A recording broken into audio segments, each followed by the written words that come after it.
مولانا سید سبطین شاہ نقوی دامت برکاتہ کسی مجبوری کی وجہ سے ان کی آمد نہ ہو سکی۔ ایک بات تمام بچے، تمام طالب علم اپنے ذہن میں بٹھائیں۔ راؤ صاحب نے بات کی کہ یہ ملک سیکولر لوگوں نے نہیں بنایا، علماء نے بنایا۔ میں اس کی دلیل آپ کو دینا چاہتا ہوں۔ دلیل کے سوا تو صرف دعویٰ ہوتا ہے۔ آپ نے غور سے سننی ہے میری بات۔ یہ جو ملک کی تقسیم ہوئی پاکستان اور ہندوستان، اس سے پہلے یہ متحدہ ہندوستان تھا، ایک ہی ملک تھا، انگریز حکومت کرتا۔ انگریز نے اپنے پنجے گاڑ لیے تھے۔ آپ اپنے فہم سے، عقل سے ایک فیصلہ کریں۔ اگر انگریز کو ہندوستان سے نہ نکالا جاتا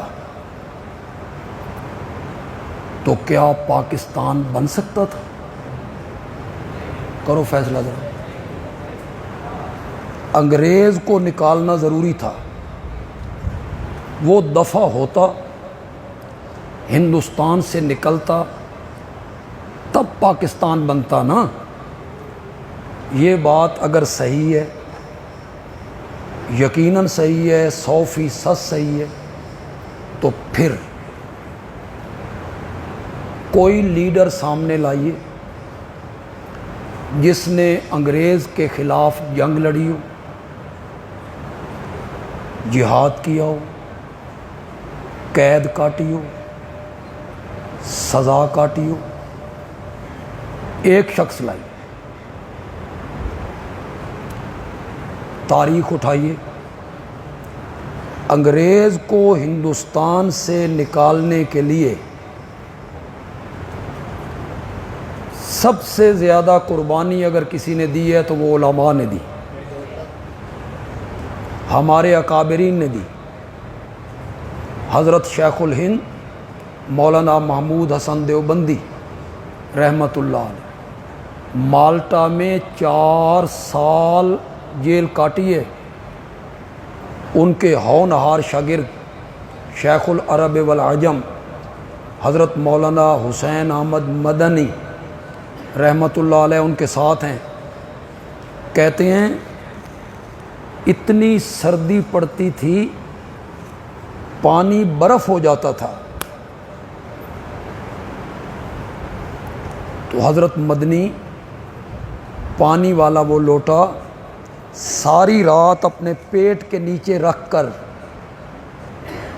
وہ جاگ کر گزارتے تھے کہ صبح میرے استاد کو وضو کے لیے پانی صحیح ملنا چاہیے۔ جیلیں کاٹیاں انہوں نے، چمڑیاں ادھیڑ دی گئیں ان کو، ان کی چونے کی بھٹیوں میں جلایا گیا، درختوں کے ساتھ باندھ کے انہیں پھانسی دیا گیا، کالا پانی، عمر قید۔ علماء نے قربانی دی، اور اس میں خاص کر کے علماء دیوبند کا ایک بہت بڑا حصہ ہے۔ اس قربانی میں انگریز نکلنے پہ مجبور ہو۔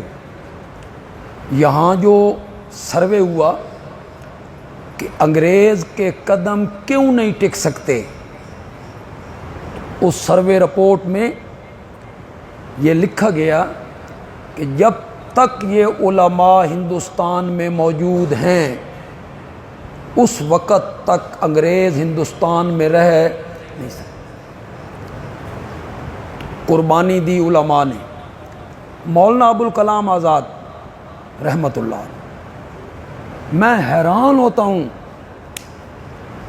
پہلے بھی میں ان کی کتابیں پڑھتا رہا، یہ 3 دن 4 دن میں جیل میں رہا تو پھر میں نے ان کی وہاں کتابیں پڑھی، مجھے ایک قاری صاحب کتابیں دے جاتے تھے.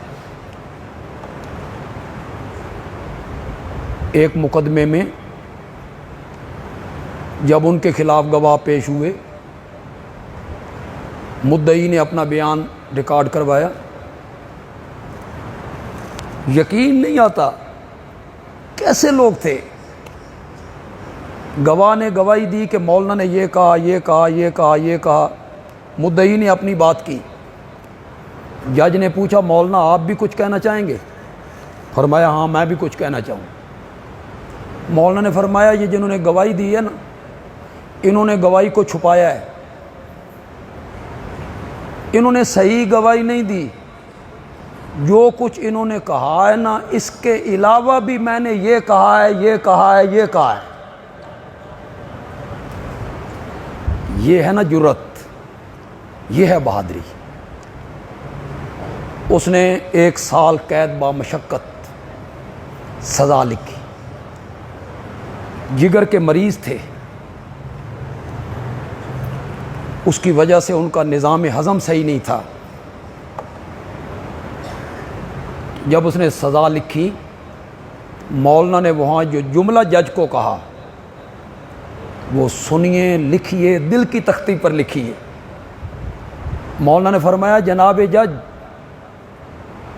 یہ سزا لکھتے ہوئے جتنی حرکت تیرے قلم میں پیدا ہوئی ہے، کعبہ کے رب کی قسم ہے یہ سزا سن کر اتنی حرکت بھی میرے دل میں پیدا نہیں ہوئی.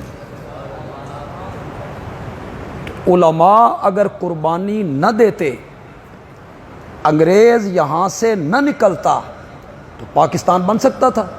نہیں بن سکتا تھا. تو آئیے فیصلہ کیجئے، کسی جگہ پہ فیصلہ کر لیجئے. انگریز کو نکالنے میں قربانیاں کس کی ہیں؟ ماریں کس نے کھائیں؟ جیلیں کس نے بھگتی ہیں؟ پھانسیوں کے پھندے کس نے چومے ہیں؟ چونے کی بھٹیوں میں کون جلایا گیا ہے؟ اس کا فیصلہ کیجئے نا. اسی لیے یہ جب پاکستان بنا، اس کے 2 حصے تھے، مغربی پاکستان، مشرقی پاکستان. مشرقی پاکستان آج کل بنگلہ دیش کہلاتا ہے، وہ ہم سے الگ ہو گیا 25 سال کے بعد. مغربی پاکستان میں سب سے پہلے پاکستان کا جھنڈا خود قائد اعظم نے تو نہیں لہرایا تھا، نہ کسی مسلم لیگ کے لیڈر نے لہرایا تھا. سب سے پہلا جھنڈا جو لہرایا وہ شیخ الاسلام مولانا شبیر احمد عثمانی نے لہرایا رحمت اللہ. اور مشرقی پاکستان میں سب سے پہلے پاکستان کا جھنڈا مولانا ظفر احمد عثمانی دیوبندی، اللہ ان کی قبروں کو منور فرمائے، رحمتوں کی برکھا برسائے، ان کے حصے میں آیا تھا لہرانا. تو یہ ذہن میں رکھیں کہ پاکستان کی آزادی کے لیے سب سے زیادہ قربانی اگر کسی کی ہے تو وہ کون ہے؟ علماء ہے. تقریب اپنے اختتام کو پہنچ گئی. میں مدیر جامعہ برادر مکرم مولانا ضیاء الحق صاحب سے گزارش کروں کہ وہ دعائیہ کلمات کے ساتھ اس کا اختتام فرمائیں.